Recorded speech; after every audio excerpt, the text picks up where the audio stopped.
ವಿಜಯಪುರ ಜಿಲ್ಲೆಯ ಇಂಡಿ ತಾಲೂಕಿನ ಕಿತ್ತೂರು ರಾಣಿ ಚೆನ್ನಮ್ಮ ವಸತಿ ಶಾಲೆ ಅಂಜುಟಿಗಿ ವಿದ್ಯಾರ್ಥಿಗಳು ಜಿಲ್ಲಾ ಮಟ್ಟದ ಪ್ರತಿಭಾ ಕಾರಂಜಿಯಲ್ಲಿ ಭಾಗವಹಿಸಿ ವಿವಿಧ ಸ್ಥಾನಗಳಲ್ಲಿ ಪ್ರಥಮ ಸ್ಥಾನವನ್ನು ಪಡೆದು ರಾಜ್ಯ ಮಟ್ಟಕ್ಕೆ ಆಯ್ಕೆಯಾಗಿದ್ದಾರೆ.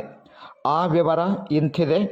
ರಂಗೋಲಿ ಸ್ಪರ್ಧೆಯಲ್ಲಿ ಪ್ರಥಮ ಸ್ಥಾನ ಸಂಜೀವಿನಿ ಕೆಂಗನಾಳ್, ಚಿತ್ರಕಲೆಯಲ್ಲಿ ಪ್ರೌಢ ವಿಭಾಗದಲ್ಲಿ ತೃತೀಯ ಸ್ಥಾನ ಸ್ನೇಹಾ ದಿಂಡೂರ್, ಕಿರಿಯ ವಿಭಾಗದಲ್ಲಿ 7ನೇ ತರಗತಿ ವಿದ್ಯಾರ್ಥಿ, ಚಿತ್ರಕಲಾ ವಿಭಾಗದಲ್ಲಿ ಪವಿತ್ರ ಕೋಲ್ಕರ್ ದ್ವಿತೀಯ ಸ್ಥಾನ ಪಡೆದಿದ್ದಾರೆ. ದೇಶಭಕ್ತಿ ಗೀತೆಯಲ್ಲಿ ಅಕ್ಷತಾ ಜಾಧವ್ ದ್ವಿತೀಯ ಸ್ಥಾನ ಪಡೆದಿದ್ದಾರೆ.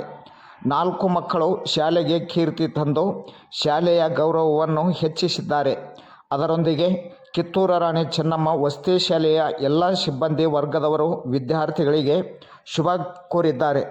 ಅದೇ ರೀತಿಯಾಗಿ ಕಿತ್ತೂರು ರಾಣಿ ಚೆನ್ನಮ್ಮ ವಸತಿ ಶಾಲೆ ಅಂಜುಟಿಗಿಯ ಚಿತ್ರಕಲಾ ಶಿಕ್ಷಕರಾದ ಶಿವಾನಂದ ಜೇವೂರ್ ಇವರ ಮಾರ್ಗದರ್ಶನದಿಂದ ಈ ಎಲ್ಲ ವಿದ್ಯಾರ್ಥಿಗಳು ಭಾಗವಹಿಸಿ ಶಾಲೆಗೆ ಕೀರ್ತಿ ತಂದಿದ್ದಕ್ಕಾಗಿ ಪ್ರಿನ್ಸಿಪಾಲ್ ಮತ್ತು ನಿಲಯ ಪಾಲಕರು ಹಾಗೂ ಎಲ್ಲ ಸಿಬ್ಬಂದಿಗಳು ಹರ್ಷ ವ್ಯಕ್ತಪಡಿಸಿ ಶುಭ ಕೋರಿದ್ದಾರೆ.